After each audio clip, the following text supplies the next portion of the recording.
Alors nous on a deux structures. On a une structure qui est une structure professionnelle qui travaille sur l'effarouchement et la formation professionnelle, donc qui fabrique entre guillemets des futurs fauconniers.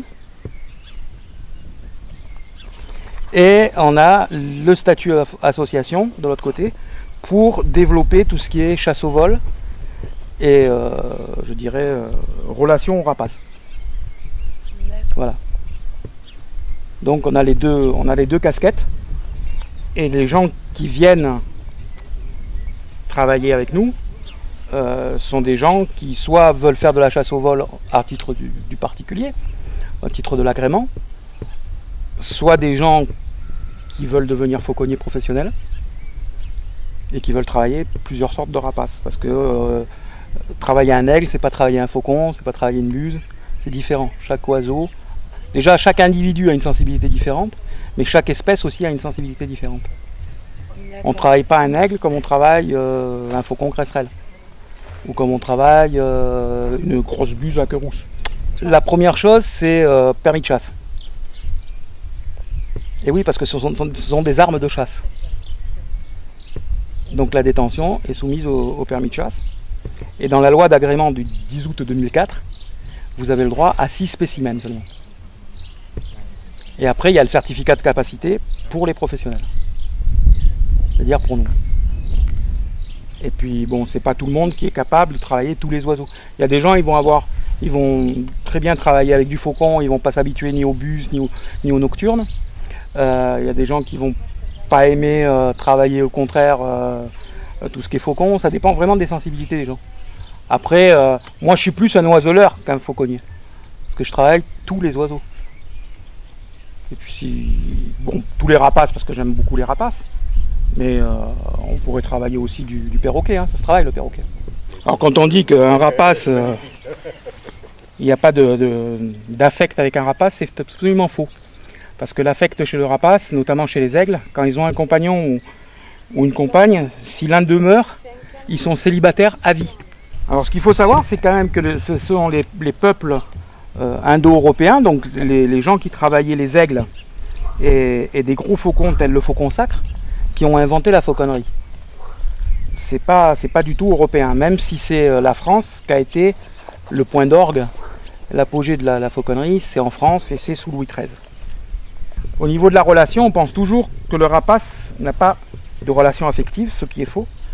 Et les gens qui dressaient au Moyen-Âge n'avaient pas les connaissances zoologiques et zootechniques que nous avons. Le comportement animal, c'est très récent, puisque c'est 1920 environ où on a commencé à réellement étudier le comportement animal. Et le comportement animal dans la nature et ensuite en captivité, c'est quelque chose que l'on apprend au contact de l'animal. Il n'y a pas eu les grosses études, elles ont été faites seulement sur les équidés, sur les chevaux avec l'éthologie, et sur les chiens, avec Campbell, avec d'autres comportementalistes animaliers. Mais il y a très peu de gens qui font du comportement animal pur. Alors, les dresseurs ont toujours fait du comportement animal, sans le savoir, mais ils en ont toujours fait. Moi, je me suis battu longtemps pour avoir déjà le droit d'avoir des rapaces.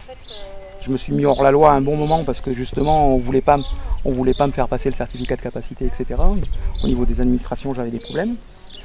Mais c'était un problème de personne, hein, parce que quand on est arrivé dans l'Aveyron, tout s'est débloqué comme par hasard.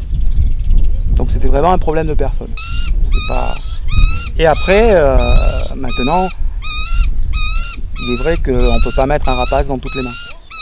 C'est pas un chat persan, ça bouge, ça vit. Alors, moins ils ont d'espace en captivité, et mieux c'est. Dans le sens où l'espace, ils vont le prendre avec le vol avec l'homme. Si vous avez un oiseau qui a une volière de 20 mètres sur 10, il va volter dans sa volière. Il va se dépenser physiquement, il ne va pas avoir besoin affectivement et physiologiquement de vous. Bon, vous le nourrissez, c'est tout. C'est ce que font les zoos. Or, la fauconnerie, c'est travailler avec le rapace.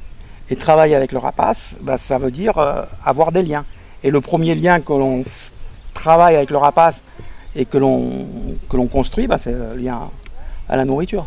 Le premier, après l'affect se fait, puis il y a des oiseaux plus affectifs que d'autres. Voilà, elle aime les câlins, elle aime qu'on s'occupe d'elle. Quand elle est dans la maison, il faut qu'on parle, parce qu'autrement, et puis qu'on joue. Autrement, ça va pas. Mais voilà, ça c'est le travail du fauconnier. Là, on a l'impression qu'on ne travaille pas. Or c'est faux. Le travail du fauconnier, le premier travail c'est ça. C'est arriver à ce que l'oiseau soit calme par toutes les situations sur le gant du fauconnier. Voler et chasser, c'est instinctif. Le rappel n'est pas instinctif.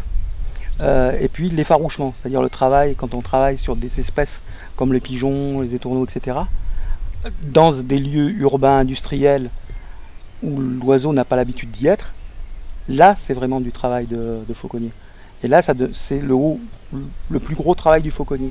Parce que la chasse, c'est quelque chose de naturel, donc on devient vite chasseur avec un rapace. Même des gens qui ne voulaient pas chasser, j'en connais.